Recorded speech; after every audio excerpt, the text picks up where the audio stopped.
It wasn't pretty. It wasn't exactly how he hoped it would go down. But nonetheless, the Stallions pulled out the victory in the first ever USFL Conference Championship game over the Michigan Panthers, knocking them off for a third time this season and securing a spot in the first ever UFL Championship with a chance to three-peat as spring football champions on the line. We're going to talk about the game, some key takeaways, some things you need to know on this episode of State of the Stallions. This is your host, Luke Miller. Thank you again for tuning in. Here we go. Hey, giddy up on three. 1, 2, 3. Giddy up.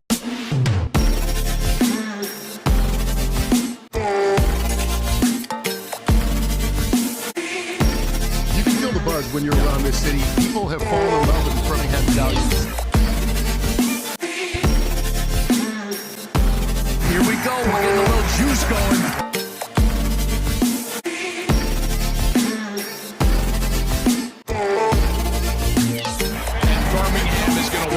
USFL Championship. So I have to be honest, that was one of the strangest games I have maybe ever watched. I mean, the first half was obviously very tough to swallow as a Stallions fan. The offense looked anemic still. The defense kept getting put in a bad spot. They gave up a touchdown on their first drive. I think like others, felt lucky to go into half where we were after that first half. It could have easily been, a 3 or 4 or 5 score game at that point if Michigan had capitalized on the opportunities that the Stallions continued to give them. But luckily for us, we were able to keep within striking distance. And the second half, certainly, as crazy as it was with 6 turnovers in the third quarter alone, came out in favor of us, which was certainly a sigh of relief, I think, at the end of the game for everyone. So just a couple key takeaways from this game. First, I thought I would start with that defense. I've been somewhat critical of Coach Chamberlain taking over as defensive coordinator. I certainly still have a massive amount of respect for defensive coordinator John Chavis. Certainly wish he was still with the team, still running the defense. But I do have to give Coach Chamberlain a lot of credit. I think the defense each week under his charge has been getting better. I think they finally have kind of adjusted to him taking over and hopefully have kind of settled into a solid sort of weekly rhythm and game plan each week. And I think Coach Chamberlain deserves a lot of credit specifically for his ability to make adjustments. We saw it again this week. The defense gave up 18 points in the first half. And honestly, it wasn't really, a lot of those points weren't exactly their fault. I mean, the offense put them in some difficult situations, and they were actually really fantastic at keeping, limiting the Michigan offense to field goal after field goal after field goal. And, that was huge. That kept us in the game. And so I thought the defense, all things considered, actually played fairly well in the first half, despite the fact that they gave up 18 points. And then they were lights out in the second half. They created obviously several turnovers, including one that was, the Daniel Isom interception that was returned for a touchdown, which was huge. I mean, I think really changed the momentum of the game in a lot of ways and kept Michigan from scoring the entire second half. And I think over the last 3 weeks combined now, 3 or 4 weeks combined, they've really only given up one touchdown in the second half, and it was to San Antonio, again, because of a Kenny Robinson penalty. So, ton of credit to the defense, ton of credit to Coach Chamberlain and the other defensive coaches. I thought they really kept us in this game, made some huge plays when we really needed them. And, they deserve a lot of credit for their performance. I think as far as the special teams, which would be my sort of second takeaway, I said, if you listen to my preview of this game, that we were due for a big special teams play. We've not really had one this year up until this point. We haven't had a return for a touchdown, even though we had at least one, if not multiple, over 2022 and 2023 seasons. We haven't really had a game-changing, blocked punt or blocked kick or just anything like that. Our special teams have been good, but no, again, sort of big momentum-swinging plays. And I felt like we really got that with the blocked field goal. At that point in the game, field goal there would have made things a little bit more interesting. And the fact that we were able to get that block and really kind of keep momentum and then, turn around and score and stuff. I think that really just was a dagger in some ways to Michigan. So, Alex Taylor, offensive lineman actually, but, massive guy, 6'7", former basketball player. Credit to Chris Bonial, our special teams coordinator, for having him out there, because you don't typically have offensive linemen trying to block field goals, but he's kind of the perfect guy for it, I think, with his wingspan, with his height, his ability to jump. He got up there and swatted that thing down, and that was huge. And then as far as the offense, kind of for my third takeaway, I think the big question obviously is the quarterback situation. And, I don't know what it is, but it's very clear that Adrian has really struggled over the last couple weeks. He just has not looked like the same quarterback that he was in the middle of the season. I don't know if defenses have kind of figured out how to contain him and how to take away his ability to run and move in the pocket and try to force him to beat them with his arm. There's some teams that tried to do that earlier in the season, but he was able to beat them with his arm. But for whatever reason, in the last couple of weeks, his passing hasn't been quite as accurate. His decision-making has not been as good. I don't know if it's mental for him. I don't know if he's just kind of, lost that edge and just kind of got into a place mentally where he's just, things aren't kind of clicking.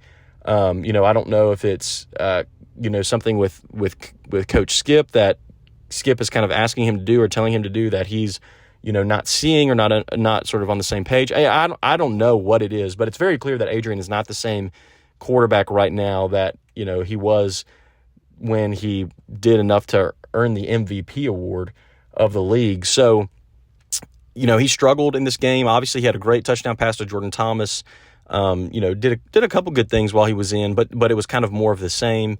Couldn't create with his legs, couldn't avoid pressure, really struggled again, making decisions, finding the open receiver was fairly inaccurate relative to his previous performances. And you could tell there was a lot of frustration with Coach Holtz in terms of, he didn't feel like Adrian was running the offense, was sort of doing what he was asking him to do. So that led to Matt Corral coming in. We all know that Matt Corral is a fantastic player. He's a former third-round draft pick, one of the most successful quarterbacks at Ole Miss, in recent memory. Incredibly talented guy, played well for us in the beginning of the year. I don't think he wowed anyone with his performances, but certainly played well, had some really great moments, a couple moments of inconsistency, but, as I talked about at the beginning of the season, he hasn't played quarterback, in sort of real live game reps in several years. So had some rust to kind of knock off. But, Skip has said all year, I've got two starting quarterbacks. Both of these guys are very capable of leading this team and helping us to win games. I think, you could make a case that those two, Adrian and Matt, are arguably, maybe two of the top, two of the top, maybe even 3 or 4 quarterbacks in this league. And certainly if they were on different teams, they would both be starters in this league. There's several other teams I could think of that would be salivating to have Matt Corral, would have been salivating to have Matt Corral as their quarterback throughout the season. But, we certainly are fortunate to have him as a depth piece. And when the offense needed a spark, Skip threw him out there. And, frankly, I don't think Michigan had probably expected at all to see him, had probably not game planned at all for him. And him and, Adrian do have slightly different styles of play. And so you got Matt out there, and it just really gave us the spark we needed. He had that interception on his second pass, but it really wasn't his fault. It bounced off Marlon Williams' hands or body and into the arms of a defender. And if you take that play out of the picture, otherwise, Matt was 9 of 10 for 120 yards and 2 touchdowns. It doesn't get much better than that. 90% completion percentage, averaging about, a dozen or so yards per pass.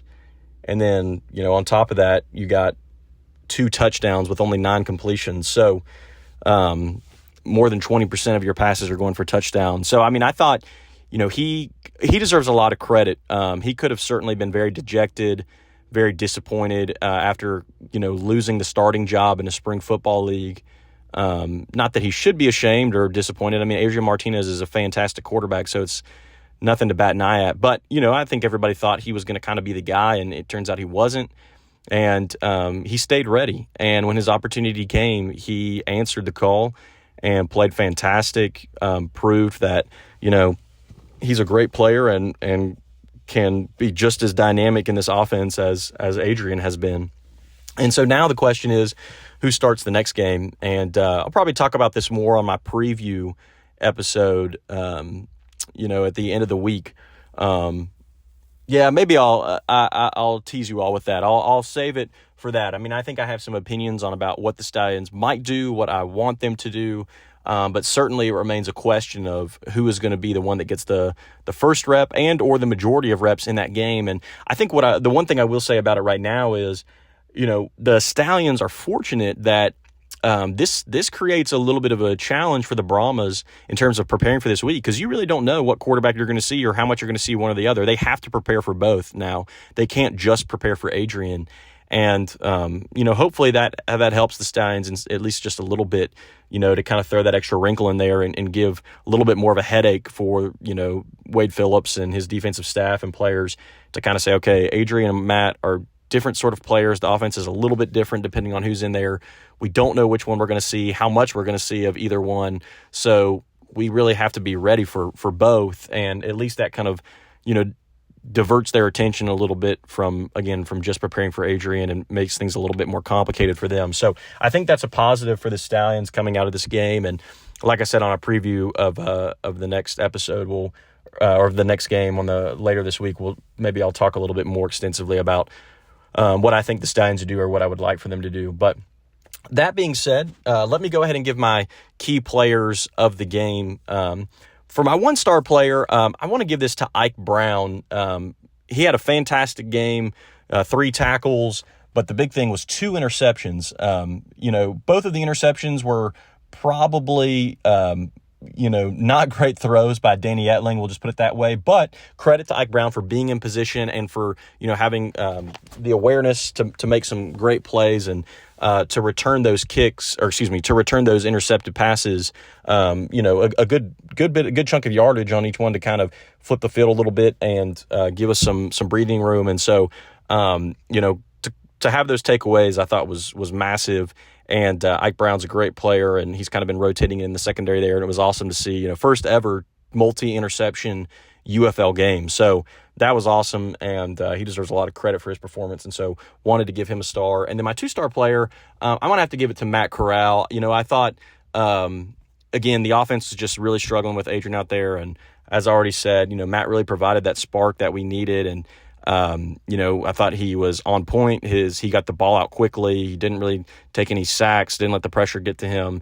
He was accurate with his passes, had a couple, check downs where he just made the right decision, but then he also had a deep pass to Gary Jennings that was a dime. I mean, he had some really good throws, some really good decisions. Like I said, I already went over the stats, but, a couple touchdowns on really only a couple passes, and only really one incompletion other than the interception that wasn't, again, entirely his fault. So can't say enough good things about his performance and the fact that he stayed ready and answered the call when the Stallions really needed him. So I got to give him a couple stars for that. And then my 3-star player, I got to go with Daniel Isom. He had 3 tackles. He also had a tackle for a loss and a sack. And then, he had the big pick 6 that, again, I thought was kind of the momentum-changing play for the game. That put us up, gave us the lead for the first time in the game. We kept making mistakes on offense and giving the ball back to Michigan and basically begging them to, put us away, but they didn't, and the offense couldn't get anything going, and the defense kind of took matters into their own hands and punched it in the end zone. So, and Isom was the one who got it done. So, he I thought had a fantastic game, his best game of his Stallion season. Like I said, again, a couple tackles, a sack, which was big as Michigan was trying to get back into it, and then that huge pick 6. And so got to show him some love for the performance, give him 3 stars because, we really needed him and the other defensive players to step up in a big way in that game, and they did. They answered the call. So definitely want to recognize him. So he's got to be my 3-star player of the week. So We'll wrap it up there for this show. Like I said, make sure you tune in at the end of the week. Going to have a preview of the first ever UFL Championship with the Stallions taking on the Brahmas. A chance to, a lot on the line, a chance to win the first ever UFL Championship, but also a chance to three-peat as champions, a chance to get revenge against the only team that beat them this year. So a lot at stake, a lot to talk about, again, in terms of the quarterback situation, what the Stallions are going to do, how they're going to approach this game. what it's going to be like for them to play again in St. Louis and sort of a neutral turf game. So a lot to cover, a lot to go over. So definitely make sure you tune in to a preview there at the end of the week.